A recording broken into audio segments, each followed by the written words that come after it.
नमस्कार, मेरा नाम देवा जाधव है। आप देख रहे हैं इंडिजिनस पीपल्स ऑफ इंडिया। हमारे बीच में कुछ युवा साथी है, इनसे हम जानने की कोशिश करेंगे जो मध्य प्रदेश में जो चुनाव चल रहा है विधानसभा का, उसके बारे में। सिंधवा विधानसभा में इस बार माहौल क्या है? हमारे बीच में एक युवा मौजूद है। क्या नाम है आपका? प्रकाश ब्राह्मण है। तो सिंधवा विधानसभा में माहौल क्या है? सिंधवा विधानसभा में जिस तरीके से हम फीडबैक की बात करते हैं, तो उसमें जिस प्रकार से सिंधवा विधानसभा पिछले 15 साल से बीजेपी शासनकाल की बात आती है, तो 15 साल से जिस जो क्षेत्रीय विधायक है, उस विधायक के गांव में आज तक ना तो एम्बुलेंस जाने के लिए, ना तो रोड की व्यवस्था करवाई, ना तो पीने के लिए पानी की व्यवस्था करवाई, ना तो शिक्षा व्यवस्था में सुधार हुआ है, ना तो आंगनवाड़ी स्कूलों में सुधार हुआ है, और ना ही चिकित्सा के क्षेत्र में सुधार हुआ है। तो वर्तमान स्थिति को देखते हुए है एक कांग्रेस प्रत्याशी नौजवान हमारा युवा साथी बड़े भैया मोन्टू सोलंकी जी को जिस तरीके से उनका पिछले 3-4 साल का कार्यकाल देखते हुए जैस जिला उपाध्यक्ष के पद पे रहते हुए उन लोगों ने जिस प्रकार से हर अंतिम वर्ग का व्यक्ति, चाहे वो आदिवासी हो, चाहे हरिजन हो, चाहे पिछड़ा वर्ग हो, या फिर अन्य समाज का, हर गरीब व्यक्ति की उन्होंने मदद की। तो उसको देखते हुए विधानसभा सिंधवा में काफ़ी उत्साह का माहौल है, और जहाँ भी जाए मोन्टू सोलंकी का नाम काफ़ी अच्छा ऊपर आ रहा है। तो हमको लगता है कि कहीं ना कहीं रूप से फीडबैक बहुत अच्छा है, और मोन्टू सोलंकी जी हमेशा आदिवासी और गरीब तबके के लोगों को लिए मदद करते हैं। तो इस बार सभी युवाओं और क्षेत्रवासियों का कहना है कि इस बार मोन्टू सोलंकी जी को अधिक से अधिक वोटों से विजय बनाकर विधानसभा में भेजे, और जो हमारे 15 साल की जो भ्रष्टाचार सरकार है उनका जड़ से यहाँ पर खात्मा करें।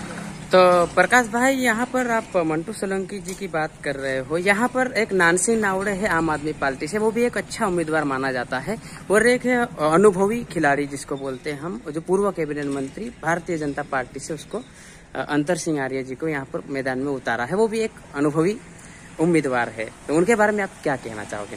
जी, मैं इस बारे में ये कहना चाहता हूँ, अंतर सिंह दादा पिछले 15 साल से कैबिनेट मंत्री भी रहे हो, है ना, पशुपालन मंत्री भी रहे, और जेल मंत्री भी रहे। लेकिन मध्य प्रदेश में वो आदिवासी समाज से बिलोंग करते हैं, लेकिन जेलों में सबसे ज्यादा आदिवासी कैदी ही क्यों किया था, वो भी निर्दोष। अगर वो आदिवासी समाज से बिलोंग करते हैं तो आदिवासी निर्दोष कैदी वहाँ पर जेल में नहीं होना चाहिए। तो कहीं ना कहीं रूप से भ्रष्टाचार का मामला सामने आता है, और वो आदिवासियों का भला नहीं करना चाहते हैं वो लोग, इसीलिए उनसे जनता आज नाराज है। वो वरिष्ठ नेता है, लेकिन फिर भी जनता उनको पसंद नहीं करती है। दूसरी बात, आम आदमी पार्टी वाले जो युवा साथी, वो भी हमारे बड़े भाई है, लेकिन कहीं ना कहीं रूप से उनका जमीनी स्तर पे कार्यकाल अच्छा नहीं रहा है, इसलिए मोन्टू सोलंकी जी का प्रभाव काफ़ी अच्छा दिखता है, और हम लोग मोन्टू सोलंकी जी के साथ हैं, और पूरे क्षेत्रवासी मोन्टू सोलंकी जी के साथ हैं। ये थे हमारे बीच में प्रकाश सोलंकी ब्राह्मणे जी। इन्होंने बताया कि युवा उम्मीदवार नानसिंह नावड़े भी है, लेकिन उसका जमीनी स्तर पे भी कार्य बहुत कम है, इसलिए उसको न देखते हुए, और पूर्व कैबिनेट मंत्री के बारे में बताया कि यहाँ पर उस समय वो जेल मंत्री हुआ करते थे, तब भी हमारे आदिवासी समाज का वो कद्दावर नेता होने के बाद भी जेलों में सबसे ज्यादा आदिवासी जो कैदी थे वो भरे हुए थे। ये ऐसा मतलब प्रकाश ब्राह्मणे जी का कहना था। हम आगे चलते हैं और दूसरे युवाओं से जानने की कोशिश करते हैं। क्या नाम है आपका? कलम। तो कलम भाई, जो मध्य प्रदेश में विधानसभा चुनाव चल रहा है, इसमें मैं ये जानने की कोशिश कर रहा हूँ कि सिंधवा विधानसभा में क्या माहौल है? सिंधवा विधानसभा में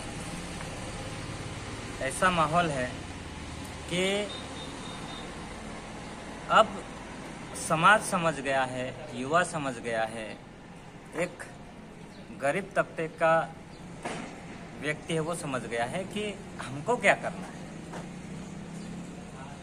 आज ऐसा परिवर्तन इस देश में दिखाई देता है कि वास्तव में हमारे लिए लड़ने वाले लोग, सही दिशा में नेतृत्व करने वाले लोगों को विधानसभा लोकसभा में पहुंचाने का ये सोच जो है वो निर्मित हो गई है समाज में, चाहे वो देश की किसी भी कोई सा भी वर्ग हो गया। ये एक बेहतरीन माहौल है, बेहतरीन परिवर्तन का दौर है। ये समय ऐसा आ गया है, सब समझदार हो गए। बेरोजगार बीजेपी के राज में लाठियाँ खाए, मार खाए, ज़्यादा बेरोजगार हो गए हैं।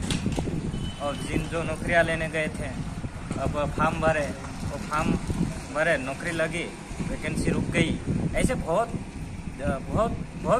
ऐसे इस प्रकार के जो शोषण हो रहे हैं, मतलब मेंटेलिटी पे असर पड़ रहा है। अगर ये वास्तव में बदलाव नहीं होता है तो ज़्यादा जो बेरोजगार युवा है वो डिप्रेशन में जाने की स्थिति होंगी। ऐसी स्थिति को चेंज करने के लिए वही बेरोजगार युवा आज ठान लिया है कि जो शोषण करने वाली सरकार है उसको उखाड़ फेंकने का काम करने का ऐसा माहौल सेंधवा विधानसभा में है। और यहाँ का युवा, यहाँ का छात्र, यहाँ के छात्राएं सबने ठान लिया है, माहौल बना लिया है कि इस बार जिताना है तो मोन्टू भाई को जिताना है, क्योंकि वो एक युवा है और बेहतरीन तरीके से समाज की बात रखता है, युवाओं की बात रखता है। हर समय किसी भी समस्या को लेकर समाज के साथ खड़े हो जाता है, गरीब व्यक्ति के साथ खड़े हो जाता है, छात्रों के साथ खड़े हो जाता है। ऐसा स्टूडेंट भी सोच रहा है, ऐसा युवा भी सोच रहा है कि इस बार बदलाव सेंधवा विधानसभा में होगा। और जो गद्दी, पैसों की गड्डी पे बैठे हुए लोगों को एक वास्तव में जमीनी स्तर पे काम करने वाला जो युवा है वो उस गड्डी, वो जो बंगला बनाया हुआ है उस बंगले को ढहा देने की ताकत रखने वाला जो युवा आज मैदान में है, तो युवा उसके साथ है।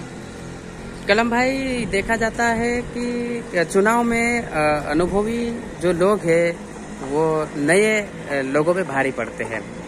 तो यहाँ पर भारतीय जनता पार्टी ने एक अनुभवी चेहरे को मौका दिया है, तो उसको लेकर आप क्या कहोगे?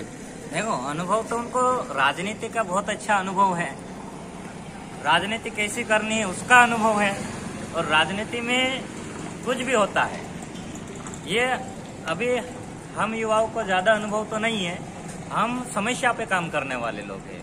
और वो क्या है, समस्या को देखने वाले लोग नहीं है, सिर्फ कमीशन कि कहाँ से कैसा कमीशन निकलेगा, कहाँ से कैसा काम लाएंगे तो कितना पैसा कमाएंगे, यहाँ के बड़े बड़े ठेकेदार कैसे कमाएंगे, इस प्रकार का ये इन लोगों को तजुर्बा है।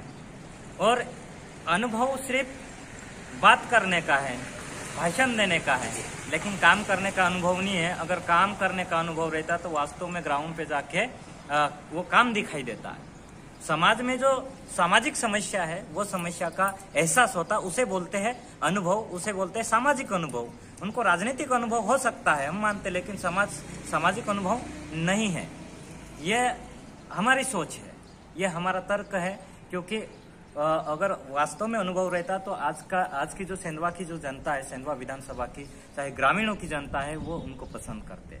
लेकिन आज ऐसी स्थिति हो गई कि उनको झंडे लगाने के लिए मजदूर ढूंढना पड़ रहा है। ऐसी स्थिति अनुभवी और बुद्धिजीवी लोगों की हो गई है। ये जो परिवर्तन है, वास्तविक देश की वर्तमान स्थिति को भांपने वाले जो पढ़े लिखे युवा आज मैदान में है।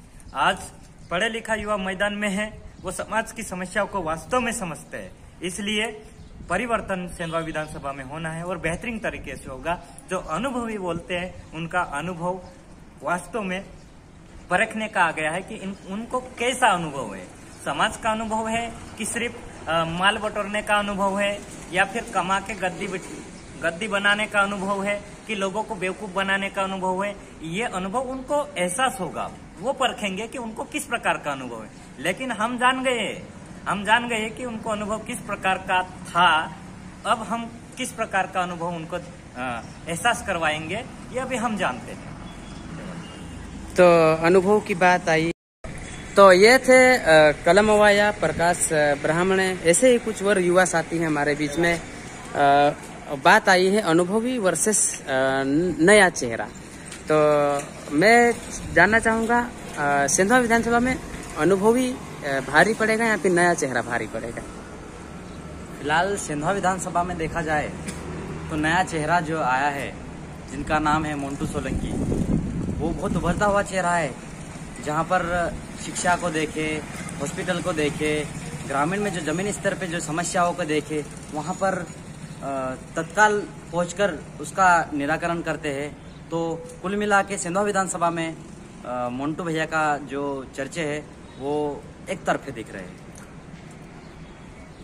तो आप देख सकते हैं, जान सकते हैं, परख सकते हैं, यहाँ पर माहौल बन चुका है, ऐसा लग रहा है मुझे इन सभी से बात करने पे। तो अनुभव ऐसा हो गया है कि अभी घर बैठ जाना चाहिए, ज्यादा अनुभव हो गया है। अब बुढ़ापा आ गया है, अभी वो समझ नहीं रहा। अभी ग्रामीण क्षेत्रों में ऐसा विकास हुआ कि उनको जाने में दिक्कत हो जाएगी, इसलिए घर बैठना चाहिए, ये हमको अनुभव हुआ है। अभी युवाओं का बोलना है कि अनुभव कुछ ज़्यादा ही हो गया है और 15 साल तक कैबिनेट मंत्री भी रहे हैं, तो ऐसे में अभी उसको आराम करने की ज़रूरत है, ऐसे युवाओं की मांग है।